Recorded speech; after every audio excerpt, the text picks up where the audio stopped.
I know the title of this video is concerning to many of you, myself included, as the idea of the Tesla Cybertruck and Roadster have been so exciting over these past few years.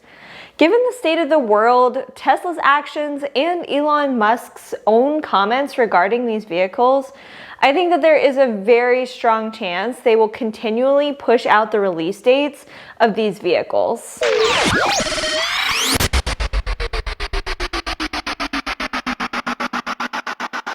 Companies are constantly innovating and coming up with new ideas. Pushing back projects is certainly not unheard of. I mean, just look at the sheer number of projects canceled by Google. We all know that physical products just take so much longer to research and develop, can cost significantly more, and have a ton of moving parts like the supply chain and manufacturing them, making them even more difficult to manage. The process of designing a new vehicle, actually making it work, marketing it to customers, then figuring out how to manufacture it efficiently and timely is something that is so complicated most of us will never understand. Tesla's original Roadster took 5 years to launch from the company's founding date in 2003. The Model S was not released until 9 years after the company was founded. It took 9 years for them to make 2 products, one of which was canceled.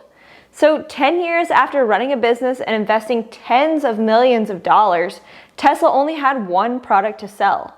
Luckily for them, it was truly a great product. Electric vehicles are a completely new technology, and there is no blueprint on how to make the best version of one, although there may be one soon.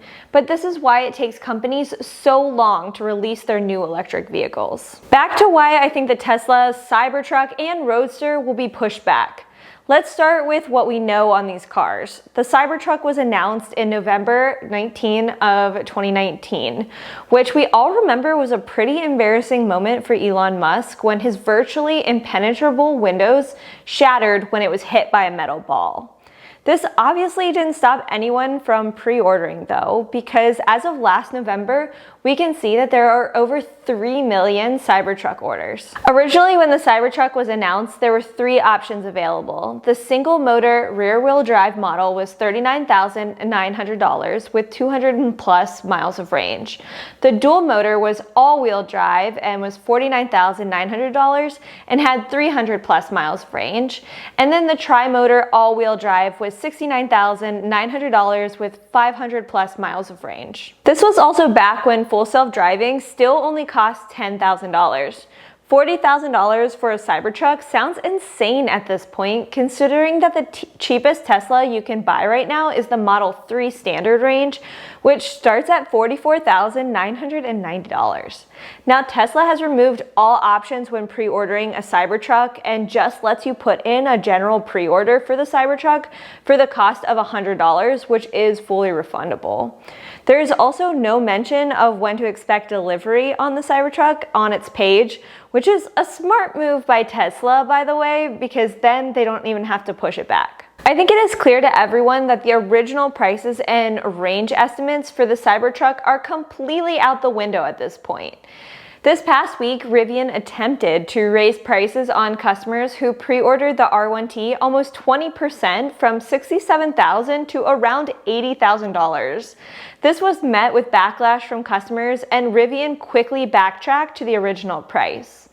The company cited inflation as a major cause of the price increase. Elon Musk tweeted that our primary challenge is affordability. Creating an expensive truck is relatively easy.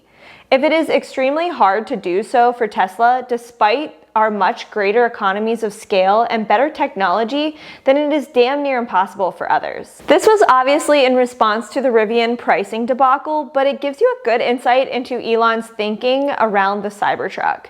Elon Musk also said on the latest Tesla earnings calls that batteries will probably not be the limiting factor in Cybertruck production.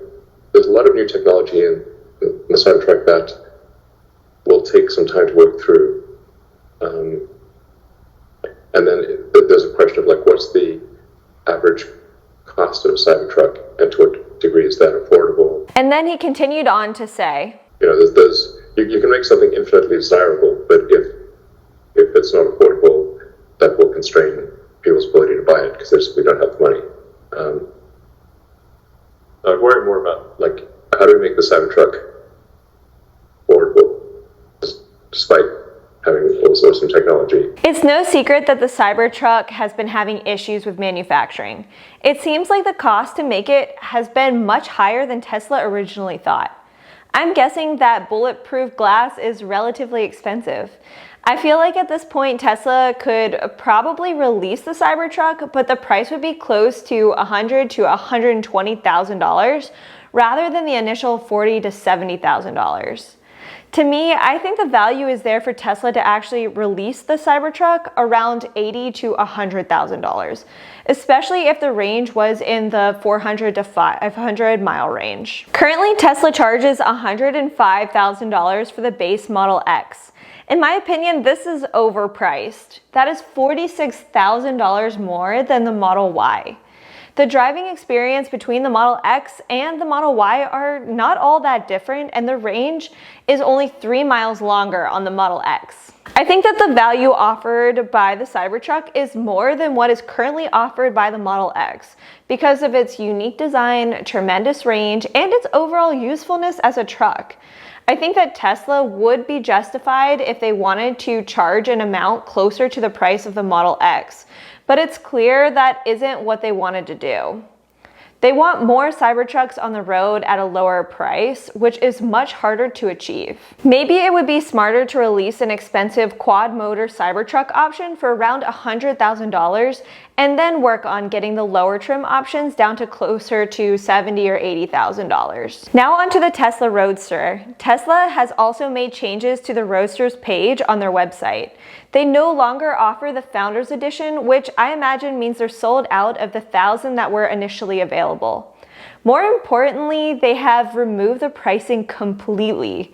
We can imagine that the price will be higher, but how much higher than the original $200,000 base price will they go? Tesla made no mention of the Roadster's timeline or manufacturing on the latest earnings call. He also said that they're not even working on the $25,000 Tesla model.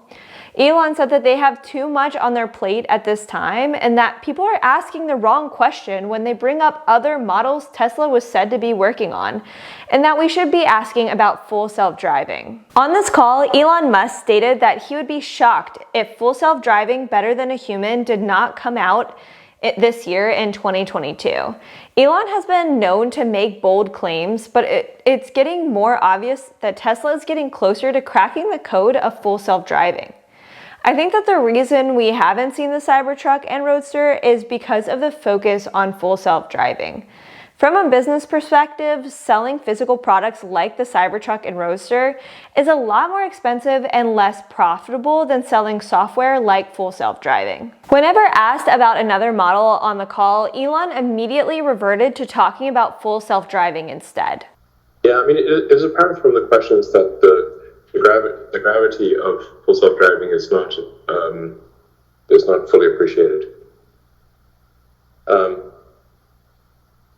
If an asset has 5 times more utilization than in fact, it's like dividing the cost of that asset by 5. And then he continued on to say, if you have a $50,000 car, it's like having a $10,000 car all of a sudden. But make better than that, because still you don't want to drive. So the person can be engaged in productivity or amusement, instead of having to, onerously drive through traffic.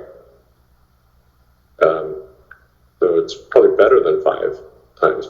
Basically, what he is saying here is that from the customer's perspective, a car that costs $50,000 but has full self-driving is actually only costing the customer around $10,000, or even much less than that because of the time gained back by not having to drive. He is also hinting at the robo-taxi model, which would allow you as the owner to have your Tesla basically be an Uber driver, earning you money while you're at home or work, doing something else, which could make buying a Tesla a profitable endeavor. So if Tesla can achieve this, why on earth would they make a $25,000 model?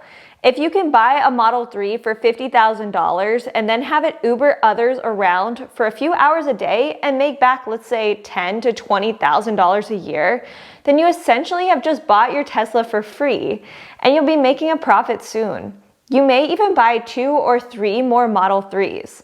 This is the future that Elon is focusing on. He doesn't care about a unique truck or a cool supercar. He wants to give people an income stream that is separate from their jobs and sell as many Model 3 and Ys as possible and make money off of each robo-taxi ride. If Tesla can achieve this, they may become one of the most profitable companies of all time. Why would you buy another car if a Tesla can literally work for you? If you're interested in more Tesla content, make sure to subscribe as I post new Tesla videos weekly. But thank you guys so much for watching, and I will see you in my next video.